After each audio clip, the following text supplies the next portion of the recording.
Hi, this is Tom from WMT, here with another instalment of Tom's Tips, a range of videos where I share my thoughts on commonly raised issues, problems and questions raised by my students. Today I'll be talking about structuring your practice time using time units.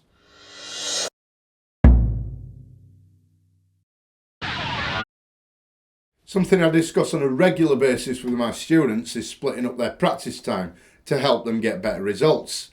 After a while of playing and maybe getting involved with different bands, school music projects or studying for grade exams, maybe doing all those things at the same time, the list of things that you need to work on can seem overwhelming. It could also be that you've got some personal goals you'd like to meet with your playing, but feel at a loss with where to get started when you have the time to practice.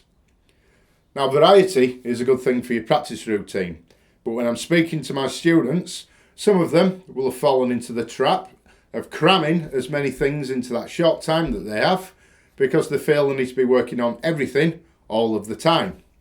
It might seem like an hour is long enough to fit everything in, but if you've got a shopping list of things to practice, you'll probably be spreading yourself a bit thin by the end of it.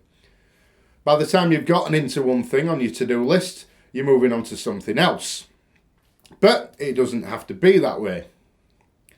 A way to work your available time is with what I call time units.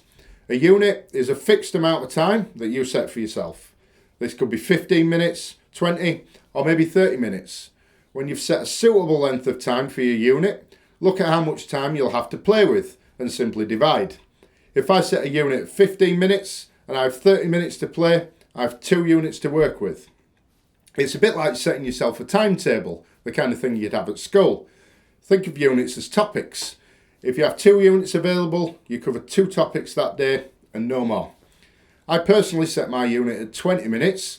I've found this is long enough time to spend on something where I feel I've gotten something out of it, while at the same time not long enough for me to get bored of doing it. So if I have an hour to play, I'll split my time up with units. I have 3 units to work with. I might rehearse a song for the first 20 minutes, play scales for the next 20 minutes, then spend some time improvising for the last 20 minutes. For each of these units, I'll give that topic 100% of my concentration, and I'll be strict with the timing of each unit, normally using a kitchen timer to prompt me to move on to the next one. Now, if this sounds like something that might work for you, the key to it then will be to make sure you're getting a good variety throughout the space of a week. This is where I would recommend planning your available time for the upcoming week and choosing which topics you'll cover each day beforehand based on how many units you'll have that day. It would be a good idea to get a cheap diary or a notebook to keep track of what you plan to do. Of course, if you find you have some extra time one day and you'd like to spend it playing your instrument, you could always give yourself a wild card to play whatever you like in that time. You might also plan some of those units as free time or leave it to the day to decide what you're going to play.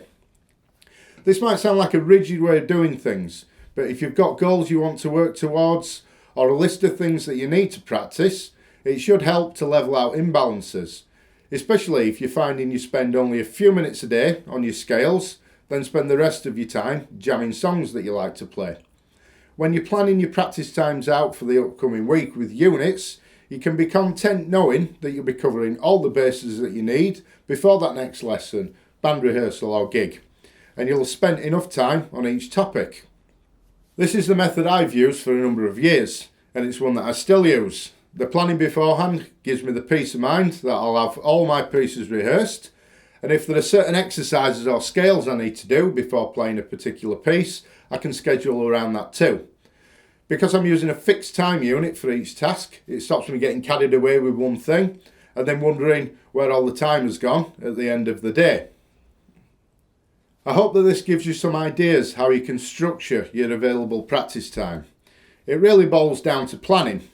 If you can make a plan of what you want to do before you start practicing, you'll spend less time having to think about it when you pick up your instrument and hopefully be able to concentrate more on your playing in the time that you have. If you enjoyed this video or would like to see more from me, remember to subscribe to the channel and hit the notification bell to find out as soon as I upload a new video. Give it a thumbs up, share it with your friends, If you have a question you'd like me to cover in the future, drop me a message or leave one in the comments below. Thanks for watching. See you next time.